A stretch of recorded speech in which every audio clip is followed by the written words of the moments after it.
Melanie Modi एक मर्तबा फिर टॉक ऑफ द टाउन बन चुका है। Prime Minister Modi brought us a gift, a very, very good toffee.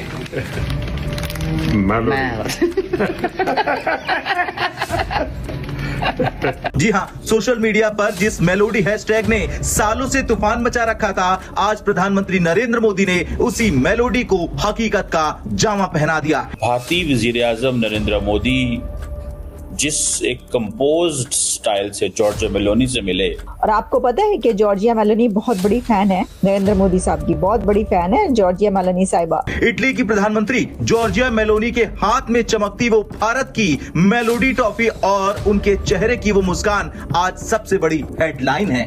अब जारी बात है, इंटरनेट मतलब समझें कि वो जिसे कहते हैं ना खिड़की तोड़ रश, और दोनों के बीच जब जब मुलाकात होती है एक अलग ही तरह की बॉन्डिंग नजर आती है। वो बड़े ही शौक से उनकी बात सुनती हैं, बहुत कीनली उनसे डिस्कस करती हैं हर बात और उनको बहुत इम्पोर्टेंस देती हैं। भारत की इकोनॉमी के लिए भी इस तरह के जो समिट्स हैं वो काफी इम्पोर्टेंस रखते हैं, तो यही रीजन है। अगर आप नरेंद्र मोदी को देखें तो मेलोनी जो है वो खुद ही सेल्फियां ले रही है, अपने इंस्टाग्राम पे चढ़ा रही हैं। इसलिए धमाका तब हुआ जब जॉर्जिया मेलोनी ने अपने सोशल मीडिया अकाउंट पर एक वीडियो पोस्ट किया जिसमें मेलोनी ने लिखा कि prime minister Modi bought us a gift a very very good toffee Melody. जो वजीर आजम नरेंद्र मोदी साहब की तरफ से उनको कहा गया कि जनाब ग्रीट किया गया उनके जो डे है और उसके ऊपर इटली के लिए, और इसी के साथ जो है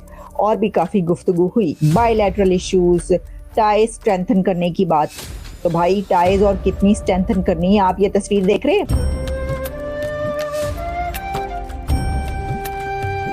जय हिंद दोस्तों, एमडीएम न्यूज एचडी चैनल में आपका स्वागत है। दोस्तों, जब हमारे पीएम नरेंद्र मोदी इटली पहुंचे तो वहां सिर्फ गंभीर इंटरनेशनल डील्स ही नहीं हुई, बल्कि एक ऐसा ग्लोबल मूवमेंट बन गया जिसने इंटरनेट पर आग लगा दी है।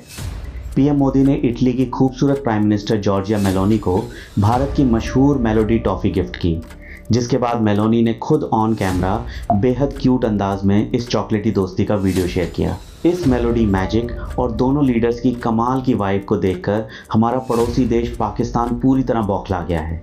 पाकिस्तानी मीडिया इस बात से बुरी तरह जल भुन गया है कि जहां एक तरफ उनका देश इंटरनेशनल भीख मांगने में बिजी है, वहीं दुनिया के सबसे पावरफुल लीडर्स में से एक मोदी जी का ऐसा जलवा है कि मेलोनी की नजरें उनसे हट ही नहीं रही हैं। भारत के इस बढ़ते ग्लोबल रुतबे और मॉडर्न डिप्लोमेसी ने पाकिस्तानी एंकर्स को ऐसा मिर्ची का तड़का लगाया है कि वो टीवी पर लाइव रो रहे हैं, क्योंकि उन्हें समझ आ चुका है कि इस चॉकलेटी कूटनीति के सामने उनका प्रोपेगेंडा पूरी तरह फेल हो चुका है। अपनी राय आप कमेंट करके जरूर बताएं। चलिए आइए देखते हैं पाकिस्तानी मीडिया का रिएक्शन। और वीडियो शुरू करने से पहले आपसे रिक्वेस्ट है, वीडियो को लाइक करें, चैनल को सब्सक्राइब करें और बेल आइकन को दबाना ना भूलें। जय हिंद। मेलानी मोदी एक मर्तबा फिर टॉक ऑफ द टाउन बन चुका है, और वो इस तरीके से कि जो जॉर्जिया मेलोनी है प्राइम मिनिस्टर ऑफ इटली, उन्होंने, और आपको पता है कि जॉर्जिया मेलोनी बहुत बड़ी फैन है नरेंद्र मोदी साहब की, बहुत बड़ी फैन है जॉर्जिया मेलोनी साहिबा। वो बड़े ही शौक से उनकी बात सुनती हैं, बहुत कीनली उनसे डिस्कस करती हैं हर बात और उनको बहुत इम्पोर्टेंस देती हैं, और उनकी जो रिकमेंडेशंस होती हैं उनको वो बहुत इम्पोर्टेंस देती हैं। तो देखें, ये जो आपको याद होगा कि उन्होंने जब सेल्फी ली थी जॉर्जिया मेलोनी ने नरेंद्र मोदी के साथ, तो वो दोनों की सेल्फी इतनी को चली थी वो पूरी दुनिया में सब कह रहे थे कि देखें सेल्फी, वो मेलानी मोदी सेल्फी हो रहा था, है जी, सेल्फी हो रहा था। तो अब फिर मेलानी मोदी हो रहा है। मोदी साहब की तरफ से उनको कहा गया कि जनाब ग्रीट किया गया उनके जो डे है और उसके ऊपर इटली के लिए, और इसी के साथ जो है और भी काफी गुफ्तगू हुई बायलैटरल इश्यूज, टाइज स्ट्रेंथन करने की बात। तो भाई टाइज और कितनी स्ट्रेंथन करनी है, आप ये तस्वीर देख रहे हैं। थंबनेल पे आपने तस्वीर देखी है, क्योंकि जो थंबनेल पे तस्वीर है वो बस देखिए हाथ से हाथ जुड़े हुए हैं, बस हाथ पकड़ने की देर है। अभी यही समझते हैं इस समिट को बहुत इसकी इम्पोर्टेंस है और इससे काफी फायदा होने वाला है। देखिए, रोहित दादा ने इसको बहुत अच्छे से बता दिया। नॉर्डिक कंट्रीज यानी स्कैंडिनेवियन कंट्रीज भी इनको कहते हैं। ये यूरोप के नॉर्थ में जो कंट्रीज पड़ती हैं, 5 देशों का समूह है, Finland, Denmark, Norway, Sweden and Iceland, ठीक है ना।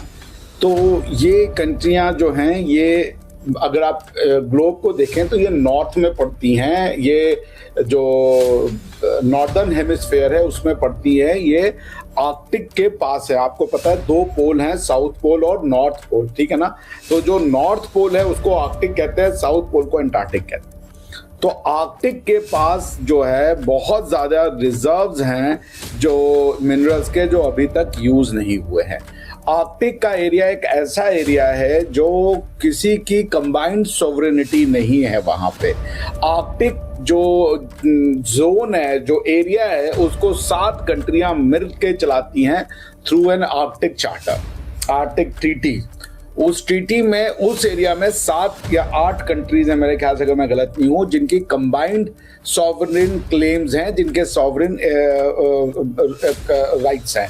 उनमें है रशिया, कनाडा, अमेरिका और ये नॉर्डिक कंट्रियां जो हैं, ये सारे अपनी उनकी सॉवरेन क्लेम है। उसके अलावा आर्कटिक के जो रिसोर्सेज हैं उसमें आर्कटिक के गवर्नेंस सर्कल में इंडिया भी एक ऑब्जर्वर की हैसियत रखता है, एक ऑब्जर्वर की तरह वहाँ पे वो पहुंचा हुआ है। So over the period of time जो नॉर्डिक कंट्रियां थी और जो आर्कटिक का गवर्नेंस था, उसमें चाइना बहुत इंपॉर्टेंट रोल प्ले कर रहा था, बहुत इन्फ्लुएंशियल रोल प्ले कर रहा था, बहुत एग्रेसिव रोल प्ले कर रहा था। सो जब से रशिया का यूक्रेन पे अटैक हुआ है, ये जो नॉर्डिक कंट्रियां हैं, इन सब की पास्ट जो है वो रशिया से मिलती है। जैसे फिनलैंड 1925 तक रशिया का पार्ट हुआ करता था, ठीक है ना। ये पूरा जो है लिथुआनिया, एस्टोनिया, ये सब उसी से CIS से निकले हुए हैं, मतलब रशिया से निकली हुई कंट्रियां हैं जो रशियन USSR का पार्ट हुआ करती थी। Let me correct my self, not Russia से निकली हुई कंट्रियां बट USSR का पार्ट हुआ करती थी। तो ऐसे में रशियन यूक्रेन जो वॉर है उसने इन कंट्रीज को थोड़ा भयभीत भी कर दिया है। तो ये अपनी डिपेंडेंस जो है वो चाइना से हटाना, नंबर 1, कि वो चाइना के ऊपर ओवर डिपेंडेंस नहीं रखना चाहती।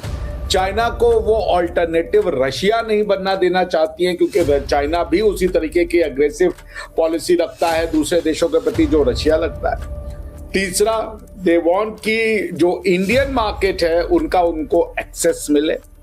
आपको पता है कि एक समय जो विश्व में मोबाइल की कंपनी राज करती थी वो नोकिया होती थी, और वो इन्हीं, मेरे ख्याल से अगर मैं गलत की तो स्वीडन की कंपनी थी या नॉर्वे की, अब ऐसे किसी की कंपनी थी।